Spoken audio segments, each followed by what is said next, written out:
Hello, hello. I am so happy to be with you all again today. Once again, the month of May is Mental Health Awareness Month, and we are becoming aware of, or I'm sorry, keeping an awareness by sharing different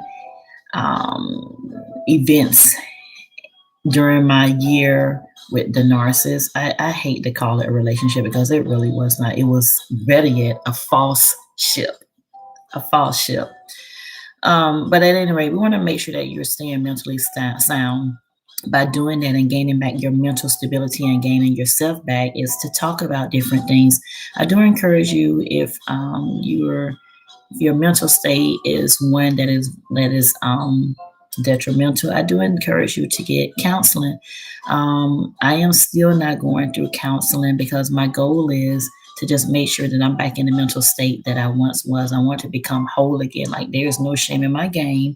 I didn't know what I was dealing with. I was dealing with the narcissist. A narcissist is not human.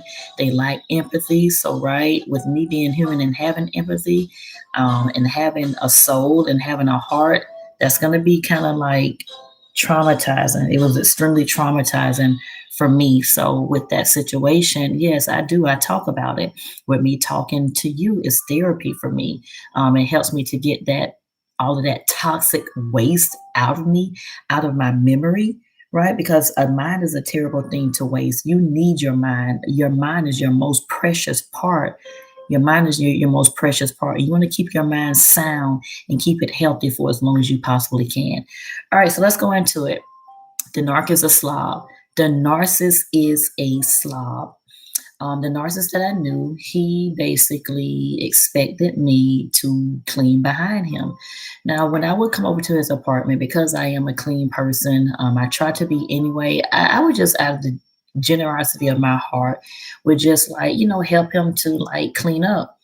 Only to find out it just became something that I did on a regular basis. I didn't mind because he had like a 1 or 2 bedroom apartment, so it wasn't really much. I would find myself I had to do his laundry, fold his laundry, hang up his laundry, take his dry cleaning, pick up his dry cleaning, right? Sweep his house, walk his dog. What else? Clean his kitchen, wipe down everything, clean the living room, clean the porch, decorate everything. What else did I do? Freshen up the house. He had a dog living in there, clean up the dog area. What else? What other things I do? Oh, straighten the bed up, clean the bathroom up. So I was his supply along with being his maid. But once again, I didn't, that was just something that I was doing for the person who I was with, just to show that I care. So me showing that I cared turned into me just being his maid or doing what he wants. So I guess, because he already feels that he is entitled, narcissists always feel that they are entitled. He felt like that was my duty. Like I remember sometimes he would call me and like, hey, when do you come over to clean up? It's as if he would intentionally just wait, for me to do everything. I remember one time I came over to his house and it was just so nasty. And I'm like, are you serious? You're just one person. Also with his dog, like dog food all up against the wall, just mildewed or whatever. And I'm like, are you freaking serious? Like, you mean to tell me that you're just that lazy to the point of where you can't clean this up? Or you're just that lazy to where like you're in the bathroom. Why do I see your underwear? Why do I need to put your underwear in the hamper for you?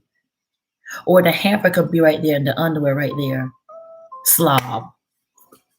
You know, they feel like they're so entitled to the point of where they can't even clean up behind their own self. Someone has to clean up behind them. So I would clean up his home on a regular basis, like weekly. But like I said, we were together, so I thought. And so I really didn't mind doing it, not knowing that that was something that he was really looking forward to me doing, and that it had become my job per se. Okay, so I remember when we had broken it off, or I had broken it off, And I went to visit him. It was actually Christmas Day. I went to visit him Christmas Day. And I hadn't been there, what was that, since the last time I was there was in September. So from September to December. And I remember I was inside of his place. He was trying to keep me up front.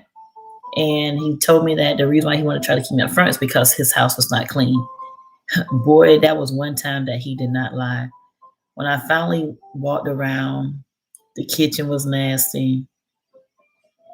The living room was nasty. I walked on the back porch on the patio. That was nasty.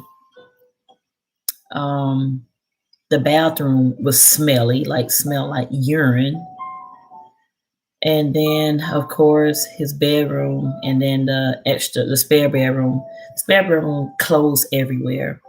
The bedroom stuff everywhere, but I guess it wasn't too much because his new supply was living there. So, of course, he had to have that, looking a little okay. But in the front room where that dog is, dog food, like mildew dog food all on the wall.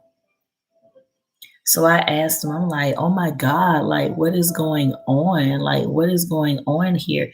And I had even volunteered, just to see what he'll say. I was like, oh my God. I'm like, when is your new supply going to be back? Because I need to clean your house. Like, this is so disgusting. And I was started messing with him because, at this point, I know what I'm dealing with. So I'm just like, okay, whatever.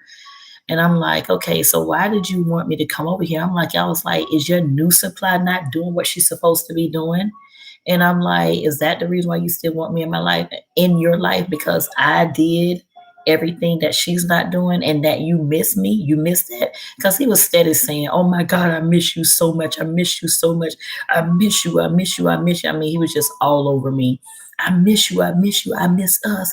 Why can't things be the way they used to be? He was just so ridiculous, a very sick man. Psychopaths are sick people. Side note. All right, so let's go back to what we were talking about. So I was asking, I'm just like, are none of your flying monkeys or your new supply, do they not clean up? So it just makes me realize that I think that the new supply, which she's probably not new anymore now because it's been months, the new supply that came after me, it makes me feel like she's also a narcissist as well.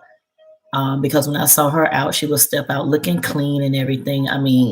Wore these long fake lashes. From here to a whole foot away. And, she'll have her hair all done, everything done up. But you guys, as females, we should not be nasty like that. So if you're nasty like that, that just tells me one thing. You're a narcissist as well. So can you imagine two narcissists living together? Two nasty people living together. And I was like, okay, that explains. Also, in one of my other videos, it was talking about this is how I know that somebody was living at his place, because she was so nasty. The long lashes that she had them stuck to the sofa pillow. How nasty is that? Your lashes, instead of you keeping your lashes on, maybe put them in the container, you stick them to a pillow on the sofa. Nasty, disgusting, scum of the earth. So that goes back to my title. The narc is a slob. They're slobs. They want to step out because they're portraying this superficial life, but behind closed doors, they're nasty. I remember he would barely, and I hate to say this, but I really want to be transparent with you all. He would barely wash his butt. The only time he would bathe is if he was getting ready to leave out. He would literally sit at the house with his dirty underwear directly on the sofa,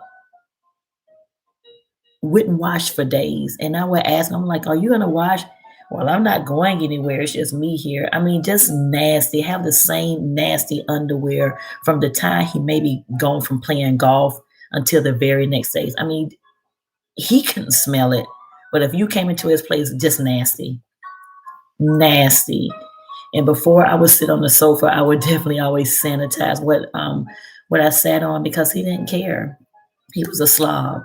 He was nasty. So that's really all I want to say. Hence the title, The Narcs are Slob, Narcissists are Slob. are slobs. And if you've been with a covert narcissist, you would know that they're a slob. But here's one thing: don't clean up behind them. Let them clean for themselves. They feel like they're so entitled that they can't even clean their own house. Sickening. All right, y'all. Hopefully, you learned something. Stay well. Know that you can get through this.